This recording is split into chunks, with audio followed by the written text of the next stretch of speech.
O medo é a arma dos fracos para coagir os fortes. Está aí o pensamento, doutora Josi, senhora? Eu só vou falar uma Doutora, coisinha só. Em prol de religião e Deus, o homem, ele quer o quê? Ser autoritário. Ele quer o quê? Comandar. Então, a partir do momento que ele tem algo que ele possa comandar aos fiéis, que muitas vezes têm os olhos fechados, tem a mente encoberta para saber outras coisas, o que ele faz? Ele impõe as pessoas a fazer o que ele quer. Faz com que eles tenham medo dele em prol da religião. Religião é uma coisa. A Bíblia mesmo fala, não existe religiões, existe uma só. Que é aquela de você fazer o bem às pessoas. muito bem. Fazer o bem. Então, em prol disso, religião não existe. Religião é o mundo que cria. Então, a pessoa, por exemplo, quem é autoridade, ela que põe as coisas. Então, as pessoas que vamos supor, que não têm a mente aberta, aceitam aquilo, então, e acham que é Deus que está mandando aquilo. Que acham que ele tem enviado isso. Muito bem, doutora. Nesse momento, nós passaremos também a ouvir as considerações ou as indagações do júri. Senhor júri, doutor, com uma medida que o senhor vai estar falando. O júri aqui presente deseja fazer uma pergunta à defesa ou à promotoria aqui presente? Nenhum dos jurados presentes Calma, pessoal. deseja se pronunciar? Essa pergunta. Alguma consideração? Se não há nenhuma consideração, júri, dando continuidade, protesto concedido, doutor Guilherme. Senhores, reflitam comigo. Ao longo do tempo, o homem tem buscado, sempre que acontece alguma coisa, o homem busca um bode expiatório. Para todo erro, o homem tem um bode expiatório. Foi culpa daquilo, foi culpa disso. Nietzsche não seria. O que seria o bode expiatório do Nietzsche? Reflitam comigo. Deus. Por quê? Errado. Tudo. Ele fazia o errado. Tudo era errado. Se ele tivesse um bode expiatório para ele jogar todos os problemas que ele tinha ali na mente dele, não seria mais fácil? Não seria mais fácil fugir? Se ele tivesse um bode expiatório? Só isso. Está aí, feita a argumentação, protesto concedido, por favor, doutora. Doutora, quer concluir o pensamento? Nietzsche, ele era um homem assim, além dele ser um filho de um pastor protestante, assim, ele estudou teologia sobre tudo, conheceu a Bíblia, sendo então que ele é um filósofo. Sabemos que a maioria de todos os filósofos não acreditou na Bíblia, falavam que tudo aquilo que ele vê na Bíblia, para ele é o que? Não é um livro, não fala. Que ele pode ler, então ele pode. E a filosofia, a ciência praticamente, ela prova tudo o que está na Bíblia. Só que com os olhos que a gente vê, né? Praticamente a gente só crê quando vê. Então, praticamente ele não tinha aquela fé. Uma fé que existia um ser superior, né? Que comanda tudo, um ser superior. Para ele isso não existe. Certo? Então, para concluir isso, a mente de Nietzsche praticamente era aberta, mas fechada por um outro lado, que ele não acreditava que existiria um ser superior. Que praticamente os seres humanos foram criados, igual a ciência fala. Mas, se eles fossem realmente abrir os olhos para ler a Bíblia, com os olhos que os cristãos veem a Bíblia, têm os olhos abertos, eles poderiam ver. Ele poderia ver. Tudo aquilo que ele fala contra é praticamente igual. É praticamente a verdade, só que de uma forma diferente, a forma de entender.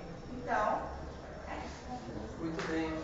Eu gostaria de perguntar ao réu aqui presente, mas antes da pergunta, doutor Bruno, concedido a palavra, doutor. Ele falou que Nietzsche precisava de uma fuga.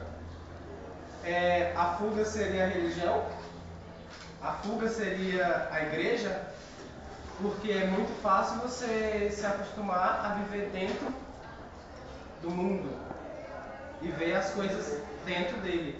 Mas quando você transcende, quando você começa a ver o mundo de cima, quem está embaixo não quer ver esse mundo, porque é diferente, é novo. E foi isso que Nietzsche fez. Ele subiu, do mesmo jeito que Sócrates subiu. Só porque Nietzsche foi um pouquinho além.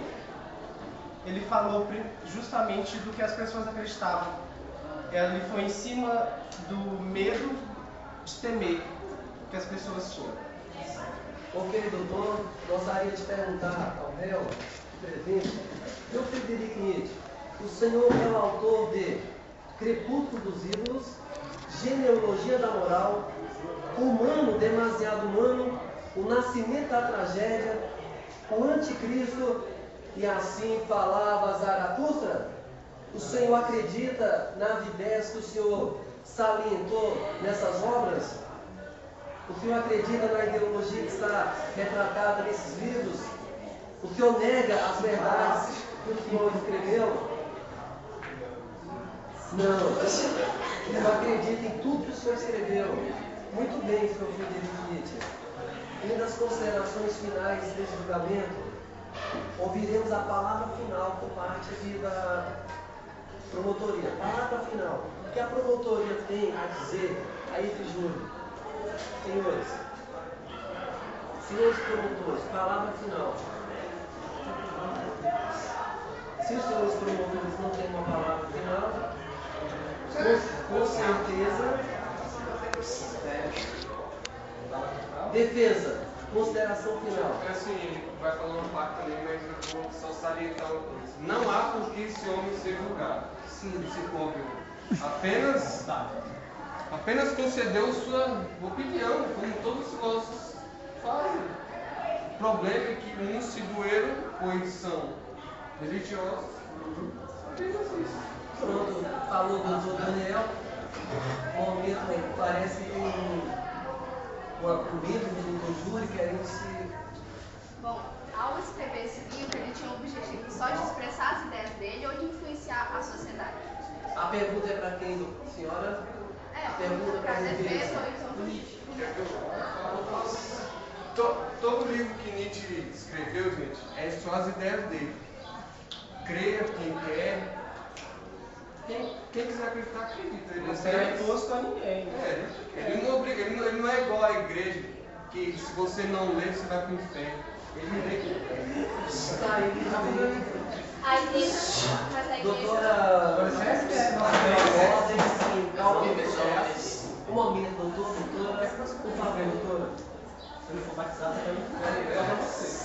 A igreja, em nenhum momento, ela quer que os cristãos sigam aquilo. Cada um pensa o que quiser, segue quem quiser, entendeu? Mas a igreja não está impondo de você ir lá e você ter que seguir aquilo. Complementando. Doutor, no momento, óbvio, seminal, doutor Samuel. O objetivo do nosso cliente, ao escrever seus livros, era levar o homem à reflexão. E não era impor uma doutrina, como fazem as religiões, o cristianismo ou outras religiões como que. Esse era o objetivo. Vamos só complementar. Doutor, um momentinho, doutora, senhora. O que é?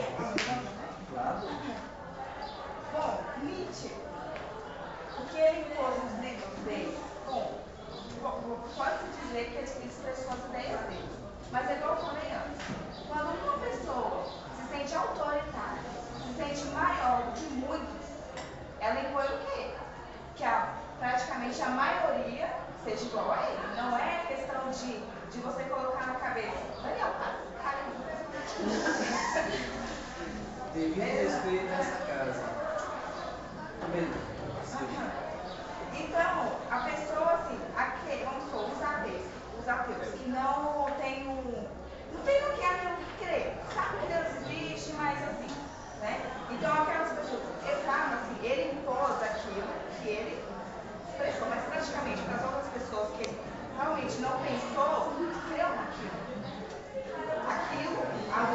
observação passa a ter como se fosse um critério de uma doutrina.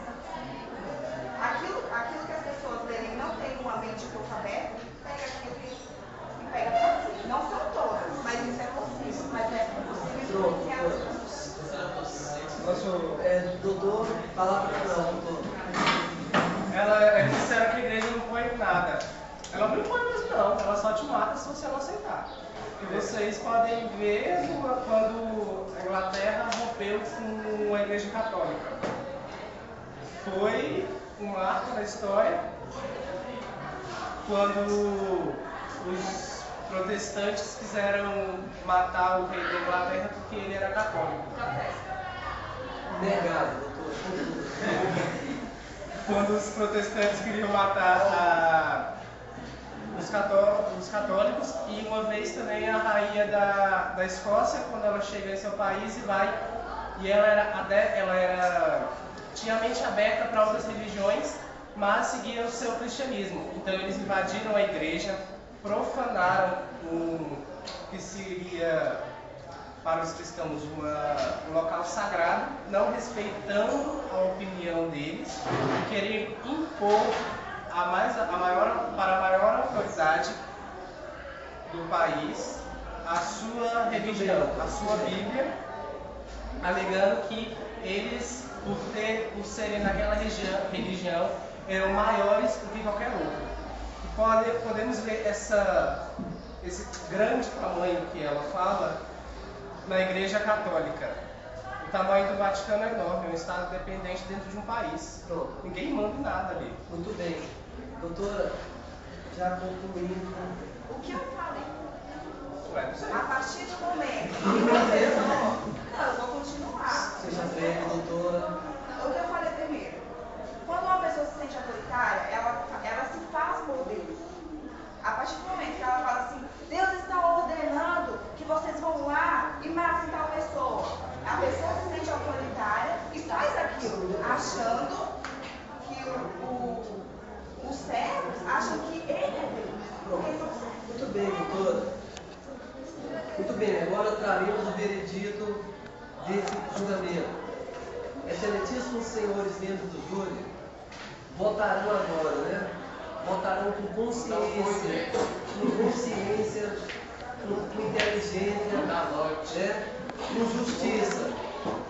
Os favoráveis, senhores favoráveis, pela absolvição de vítimas, bem como de suas ideias, aqueles que são favoráveis à libertação, à liberdade de Frederico Nietzsche, por favor, por sinal, com uma de suas mãos.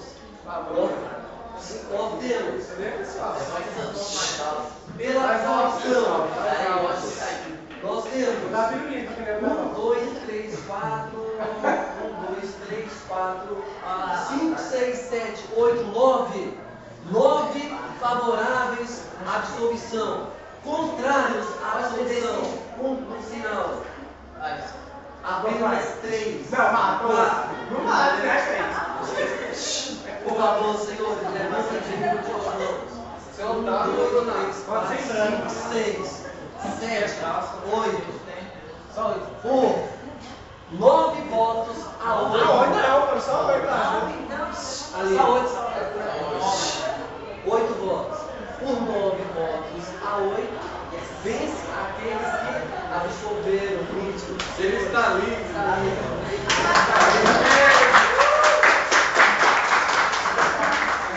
Parabéns, galera. Parabéns.